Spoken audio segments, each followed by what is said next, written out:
స్వీకరించి 12 గంటలకు అన్న సంతర్పణ కార్యక్రమంలో అన్నప్రసాదం భుజించి భక్తితో జయప్రదం చేయవలసిందిగా కోరుతున్నాం. జై శ్రీరామ్, జై జై శ్రీరామ్.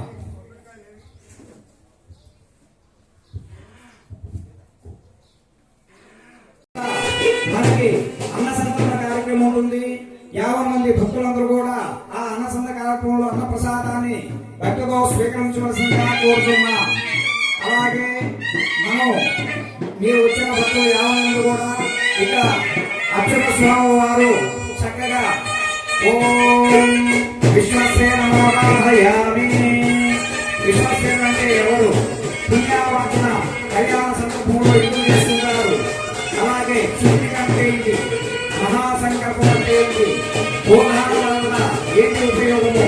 కన్యాకంటున్నాం, కన్యాదానం చేయడం వల్ల ఏంటి ఉపయోగము? అలాగే అక్షరారోపణం, యుద్ధం చేయడం, మాంగళ్య ధారణ ఇవన్నీ కూడా ఆ పురుషులు ఎంతో చక్కగా వివరిస్తారు. ఒకరు చక్కగా మంత్రాన్ని చదువుతారు, ఒకరు చక్కగా క్రియ చేస్తారు, ఒకరు చక్కగా దానికి అర్థము తాత్పర్యాన్ని మీకు చక్కగా చెప్పడం జరుగుతుంది.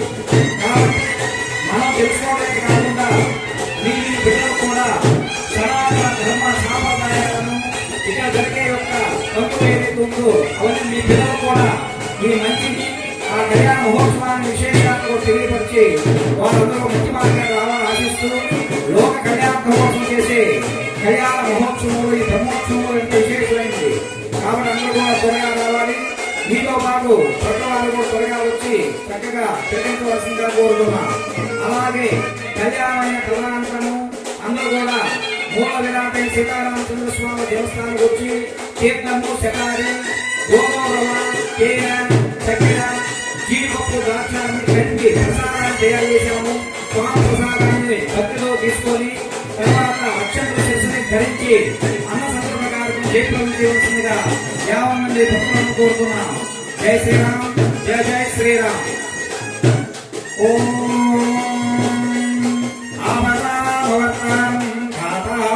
సర్వసంపదా లోకాభిరామం శ్రీరామం భూయో భూయో నమామ్యహం.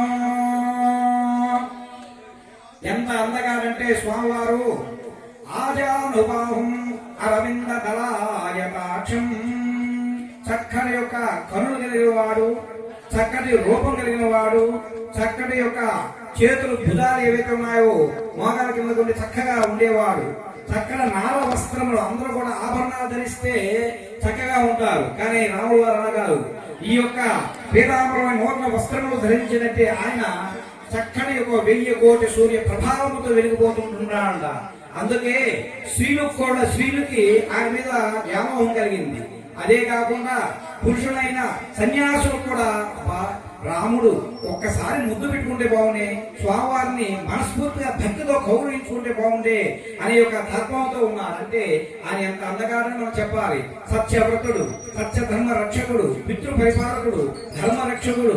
ఒకటేమిటి, ఆయనకి ఎన్నో సుగుణాలు ఉన్నవాడు. అందుకే ఎవరైనా చెప్పినా అయ్యా రామచంద్రుడు వలె సత్యంగా ఉండు, రామచంద్రుడు వలె ధర్మాచరణ చేయి, రామచంద్రుడు వలె ఏకపత్ని వ్రతము ఆచరించు, రామచంద్రుడు వలె ఆ యొక్క సహోదరుని ఏ విధంగా చూసుకోవాలో ఆ విధంగా చక్కగా చూసుకోవాలి అంటూ ధర్మ మార్గ ప్రజల్ని ఎలా కాపాడాలి, సంరక్షించాలి అంటూ చక్కగా రాముని గుణాలు మనం చెప్పుకుంటూ పోతుంటే ఒకటి కాదు, 2 కాదు, కొన్ని 1000 గుణాలు ఆయనకున్నాయి. అందువల్ల ఆ రామచంద్రుని ఎవరైతే స్వర్ణిస్తారో, తారక మహామంత్రమైన శ్రీరామనామాన్ని ఎవరైనా జపిస్తారో, శ్రీరామచంద్రుని యొక్క దివ్య మంగళ స్వరూపాన్ని దర్శించుకుంటారో వారుకున్న సకల ఇహ జన్మ, పూర్వజన్మ, సప్త జన్మ సుకృత పాప క్షీణార్థం, మనం తెలిసిన పాపాలు ఏమైనప్పుడు కూడా అన్ని కూడా ఆ రామనామాన్ని జపించడం చేత, రామచంద్రుని దర్శనం చేసుకోవడం చేత అవన్నీ కూడా తొలగిపోతాయా. అంత పరమ పవిత్రమైనటువంటి నామమే కాబట్టి ఆ యొక్క కాశీనగరంలో చెప్పుకున్న పరమేశ్వరుడు ఈశ్వర ఉవాచ శ్రీరామ రామ రామేతి రమే రామే మనోరమే సహస్రనామ తత్తుల్యం రామనామం వరాననే. చూడండి, విష్ణు సహస్రనామ పారాయణం మనం చేయాలంటే చాలా కష్టం. చదువుకున్న వారు చదువు రావాలి, ఎలా చేయాలి? అందువల్ల రామనామాన్ని శ్రీరామ శ్రీరామ శ్రీరామ అని ఎవరైతే ఏ భక్తుడైతే మనస్ఫూర్తిగా 3 సార్లు రామనామాన్ని జపిస్తారు, 1000 విష్ణు సహస్రనామ చేసిన యొక్క ఫలితం ఏకకాలంలో వస్తుందయ్యా అని చక్కగా సులభోపాయంగా పరమేశ్వరుడు చెప్పాడు. సాక్షాత్ పరమేశ్వరుడు చెప్పాడంటే ఇంక మనకు సందేహపడవలసిన పనే లేదు. కాబట్టి అంత సత్యస్వరూపుడు శ్రీరామచంద్రుడు.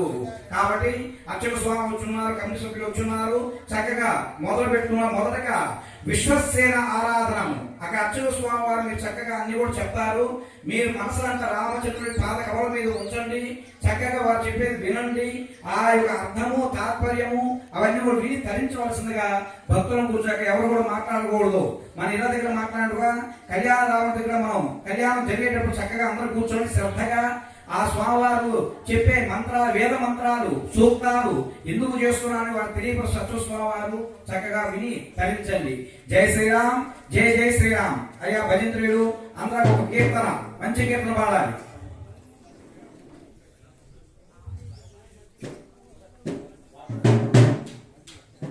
హలో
పన్నెండు గంటలకు మొదలైంది. 12 గంటలకు మొదలయ్యి రాత్రి మొత్తం ఉంది. 4-5 గంటల దాకా ఉంటూనే ఉంది.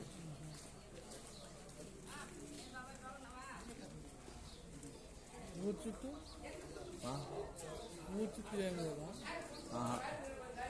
చుట్టూ తిరిగింది.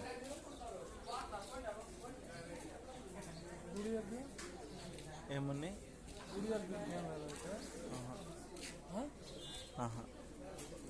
అన్న, ఫోన్ తీసుకో అన్న, అమ్మాయి దగ్గర ఆ ఫోన్ తీసుకో.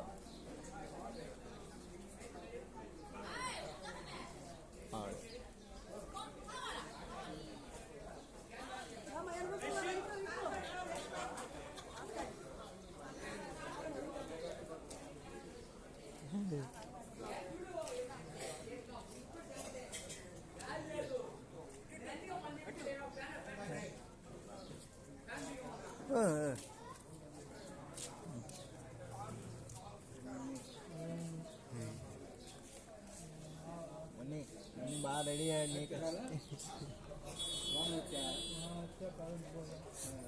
అన్న రాత్రి మొత్తం ఉన్నాయి.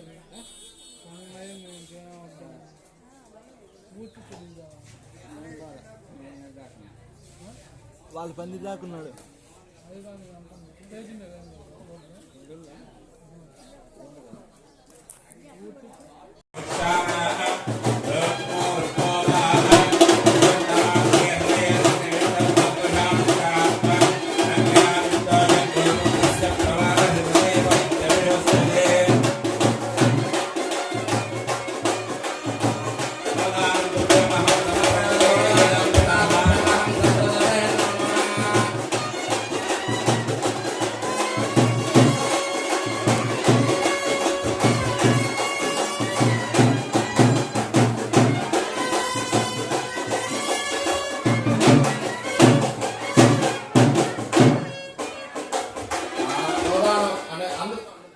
స్వామివారికి గోద కూర్చోండి. దాని గురించి కూడా ఒకసారి విన్నవిస్తే ప్రతిసారి వివాహ సమయం ఇక్కడే కాదు, మీరు కళ్యాణంలో కూడా మానవ కళ్యాణంలో కూడా గోదాన దక్షిణ చేయండి అని చెప్తుంటారు. కన్యాదానం గురించి గోదానం గురించి దక్షిణ పెట్టండి అని అంటారు. అందరూ అనుకుంటారు పంపే కూడా. అందువల్ల చేయగలిగిన వాళ్ళు చేస్తారు, చేయలేని వాళ్ళు ప్రత్యామ్నాయ 5 స్వామి రూపాయి 1 రూపాయలు ఆ దాని కింద మంత్రం చెప్పి ధారాదత్తం చేయడం జరుగుతుంది. ఇక్కడ విశేషం. ఓం ముహూర్త శుభహోర్తస్సు అక్షతారోపణ ముహూర్త శుభహోర్తస్సు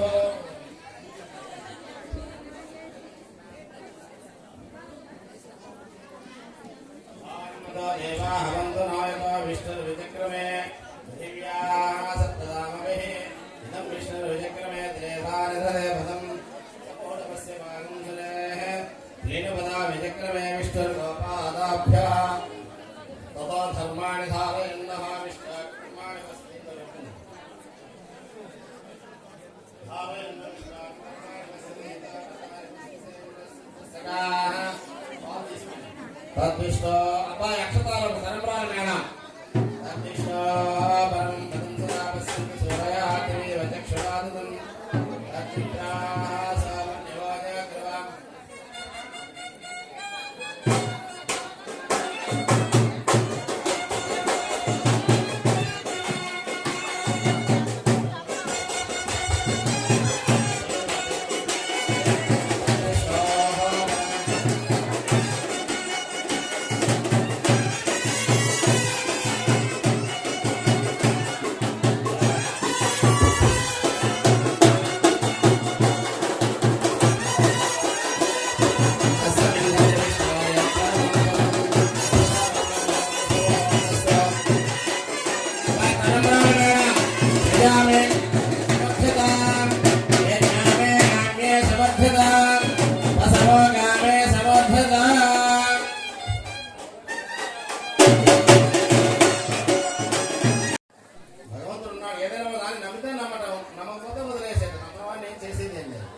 దాని గురించి చెప్తారు. అట్లనే గోదావరి కూడా దక్షిణ పెట్టండి అంటారు. ఎవరితో పోయేది అంత ఏం లేదు. ఎక్కడైనా సరే ఇక్కడ దేవుడి కళ్యాణం, భగవత్ కళ్యాణం, మానవ కళ్యాణంలో కూడా భగవంతుడు అమ్మాయిని ఇస్తున్నాం, అమ్మాయిని మనం ఒక ఇంటికి ఇస్తున్నాం. ఇప్పటిదాకా ఆయన ఏం చెప్పాడు? కన్యాదానం చేస్తే అసలు ఎంత ఫలితమో చెప్పాడు. ఆడపిల్ల పుట్టడం, కన్యను దానం చేయడమే గొప్ప విశేషం. మహాలక్ష్మి ఇంటికి మహాలక్ష్మి స్వరూపం ఆడపిల్ల పుట్టాల. పుట్టిన వాడు దురదృష్టం, దాన్ని మనం ఏం చేయలేము. అందువల్ల ఆడపిల్ల పుట్టడం మహాలక్ష్మి స్వరూపంగా చాలా అదృష్టవంతులు. పుట్టిన తర్వాత ఆవిడ కన్యాదానం చేయడం కూడా చాలా అదృష్టం. ఎందుకని మా మంత్రంలో ఏం చెప్పాడు? కన్యాదానం చేయడం వల్ల మనం చేసిన పాప పుణ్యాలు బాల్య యవ్వన కౌమార వార్ధికేషు రహస్య ప్రకాశేషు అని చెప్పాడు. పుట్టిన దగ్గర నుంచి చిన్నపిల్లవాడి దగ్గర నుంచి తప్పులు చేసుకుంటాం. మానవుడు సహజం, నైజం తప్పు చేయటం. కౌమార వార్ధికేషు చెప్పాం కాబట్టి ఆ బాల్యంలో పిల్లలతనంలో తప్పులు చేసినా అది తల్లిదండ్రులకు లభిస్తుంది. 12 ఏళ్ల వరకు బాల్యంలో పిల్లలు ఏ తప్పు చేసినా బాల్యంలో ఆ పిల్లలు భగవత్ స్వరూపంగా భావిస్తాం. అందువల్ల వాళ్ళు ఏ తప్పు చేసినా తల్లిదండ్రులకే వర్తిస్తుంది. వాళ్ళకి టైం బాగా లేకపోయినా మనకే కష్టాలు పడాలి, అది తెలుసుకోవాలి. అదేవిధంగా యవ్వనంలోకి వచ్చిన తర్వాత కొన్ని తప్పులు చేస్తుంటాం. వార్ధకేశం అంటే బాల్య యవ్వన కౌమార అంటే మళ్ళీ 40 నుంచి 60 ఏళ్ళ మధ్య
సమర్పిస్తున్నాం.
ఎంత ధనం ఇచ్చినా 1000 రూపాయలు ఇచ్చామని మనకు దక్షిణ ఇంకో 1000 ఇస్తే బాగుంది అనిపిస్తుంది, 1,00,000 ఇచ్చామని ఒక 50,000 ఇస్తే బాగుంది అనిపిస్తుంది ఇంకా ఎక్స్ట్రా.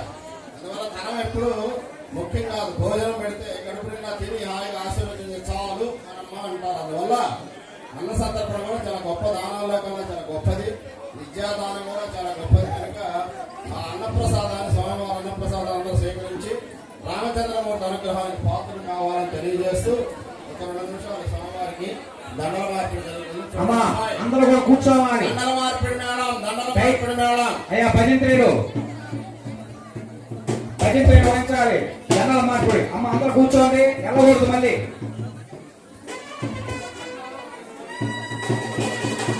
జై శ్రీరామ్.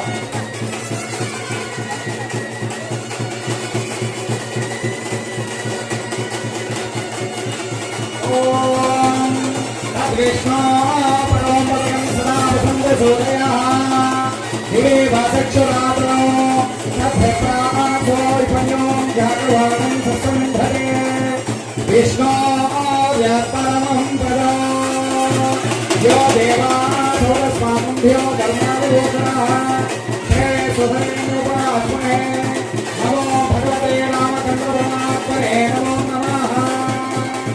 హరి ఓం.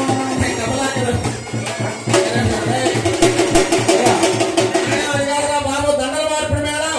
అయ్యా మీరు వాయించేది అది కాదు, అయ్యా నాగని దండల మార్పిడి.